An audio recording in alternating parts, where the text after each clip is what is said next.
Ngiyathemba ke mbukeli ukuthi ke uyibonile ke lo video ivideo yakhe ke lapha umqeqeshi wayo ke Kaizer Chiefs yena uNazreddin Nabi labonakala khona ke lapha eTanzania ebuka ke umdlalo between iSimba neSingida Black Stars yakhona ke eTanzania and behamba naye ke lapha uThembela Maliwa oyi-head of scouting team yayo ke Kaizer Chiefs. Umdlalo ke lo kade kudlala izolo ngenkathi ke yona ke iSimba iwina ke lapha ngo-1-0 kuyona ke iSingida kwi-Tanzanian Premier League. So njengoba kuNazreddin Nabi ebonakele ke lapha eTanzania ngenkathi ke kudlala iSimba, amanye kama journalist aseveza khona ukuthi ke uNabi khona ke abadlali abafunayo lapha eTanzania and ingakho ke behamba ne-head of scouting team yaso ke Kaizer Chiefs, especially kuyona ke iSimba and kunabadlali ke labayo ke iSimba abake balinkwa ke nayo ke Kaizer Chiefs phambilini. Ngibala ke nje uFabrice Mngoma,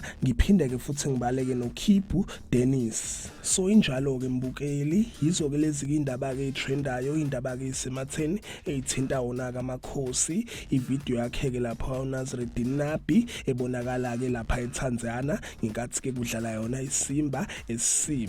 So zinjalo ke mbukeli, sinethemba ukuthi ke khona ke maybe bayokubheka njengoba kubabonile ke lapha ehamba naye ke lapha uMaliwa oyi-head of scouting team sayo ke Kaizer Chiefs. Yizo ke lezi ke mbukeli indaba ade ngiphathele zona and ngizobuya ke nama-updates ngendaba ke nje izithinto zama-transfer njengoba ke sibheke uJune iwindi ke livulwa maduze. Ngicela ke mbukeli ungakhohlwa ukuthi ke u-like and usubscribe. Ake ngithi ke nje danke, ngiyazi bongela.